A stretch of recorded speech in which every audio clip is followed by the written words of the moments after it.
मी अनेक काही स्टेप तुम्हाला दाखवत आहे. आपण बघू शकता आणि तसं करण्याचा प्रयत्न करा.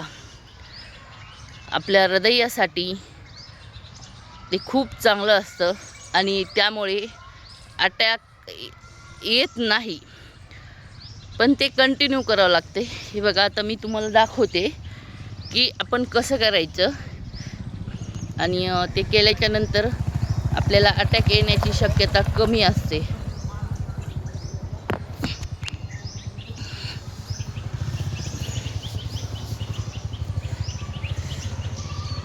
मला पूर्णपणे व्यायाम करून घाम आलेला आहे. ह्या मोकळ्या हवेत पण घाम येतो एवढा कंटिन्यू केला तर. हे बघा, आता मी तुम्हाला होते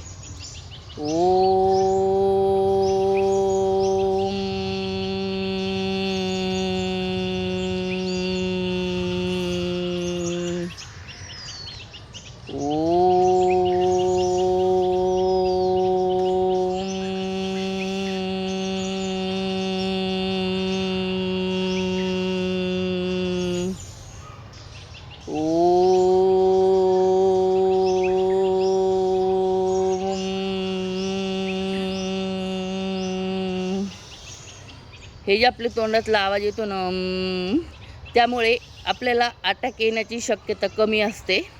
आणि हा जर आपण कंटिन्यू घरी बसल्या बसल्या पण हा व्यायाम तुम्ही करू शकता. आणि त्यानंतर आपल्याला श्वासोश्वास घ्यायला जर पुन्हा हे होत असेल तर हा एक आहे बघा.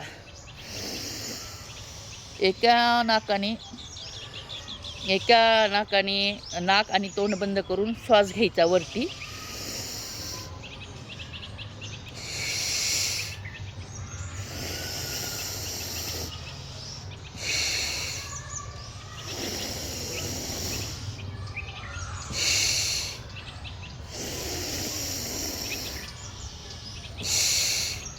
आता दुसऱ्या नाकाच्या नळीला दाबायचं आणि श्वास घ्यायचा.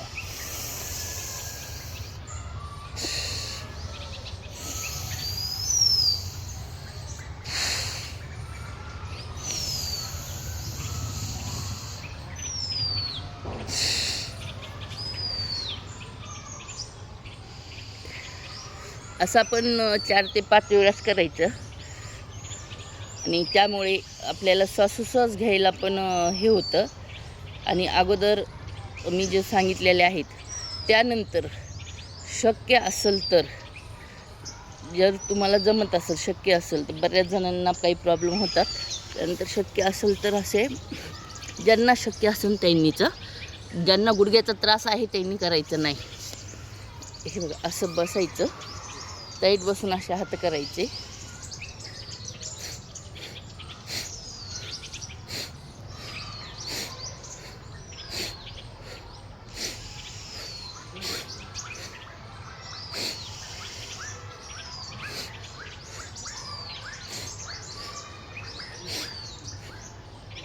श्वास मध्ये घ्यायचा, बाहेर सोडायचा, श्वास मध्ये घ्यायचा, बाहेर सोडायचा. त्याच्यानंतर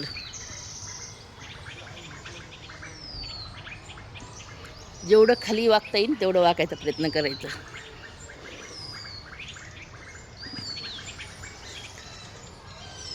ओके, आजच्यासाठी एवढंच. Bye, good morning.